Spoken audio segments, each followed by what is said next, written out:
काय रे महेश, कोणत्या वेळा विचारत आहेस? काय बोलत नाहीस, काय नाहीस? काय बोलू तुला? माहिती असून सुद्धा मस्करी करतेस काय? 2-3 महिने झाले जॉब नाही, काय नाही. त्यात हे घर भाडं, घर खर्च, आईबाबांचा मेडिकल, कसं सगळं मॅनेज होणार? हो रे, माहितीये मला. होईल सगळं ठीक, नको टेन्शन घेऊ. आपण एक काम करूयात ना, वरदानाईच्या दर्शनाला जाऊयात. तिच्या चरणाशी आपल्या व्यथा मांडूयात. मला खात्री आहे वरदानाई सर्व काही ठीक करेल. काय सारखं वर्ध्यानी करतेस? किती संकट आली अजूनपर्यंत. एकदा तरी धावून आली का तुझी वर्ध्यानी? अरे महेश,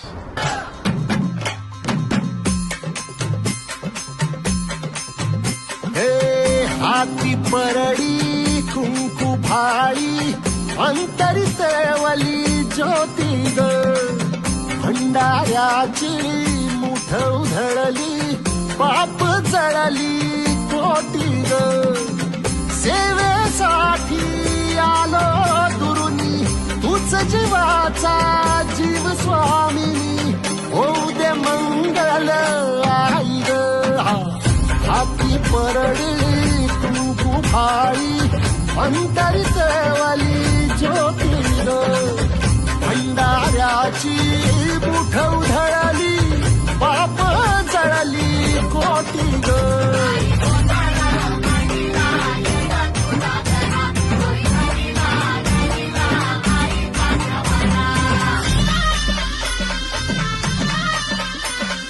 हे आई, आज तुझ्या चरणाशी आले.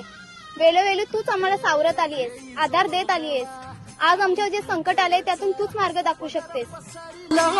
पुढती ग संसाराची नाव तरू दे हात असू दे पाठी ग तू रेणुका तू यल्लम्मा दाही दिसला काज महिमा नांदव सुख सौ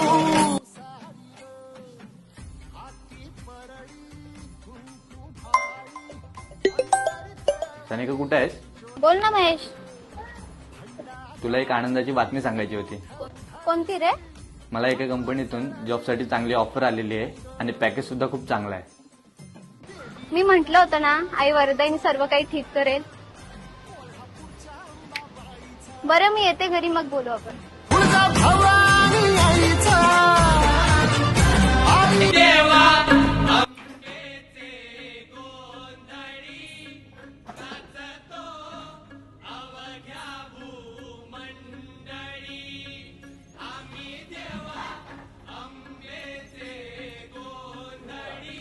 सानिका, खरंच सॉरी, खूपच चुकलं माझं. मी नव्हतं असं बोलायला पाहिजे होतं. आई वर्ध्यानीच आपली कर्ता करवीत आहे.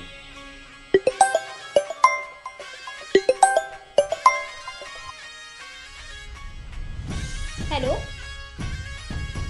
हा हा, अच्छा. अरे वा, ओके ओके, थँक्यू. हा हा, चालेल. अरे महेश, मला सुद्धा तुला एक आनंदाची बातमी द्यायची होती. अरे, गव्हर्नमेंटच्या होम स्कीम मध्ये आपण घरासाठी पात्र झालेलो आहोत. आता लवकरच आपलं सुद्धा हक्काचं घर असेल. ठीक आहे, आपण लवकरच आईच्या दर्शनाला जाऊया. हो, चालेल. ठीक आहे. नमस्कार. श्री वालनकोंडी वारदायिनी माता देवस्थान, मुक्काम बंदेरी, वाळण विभाग.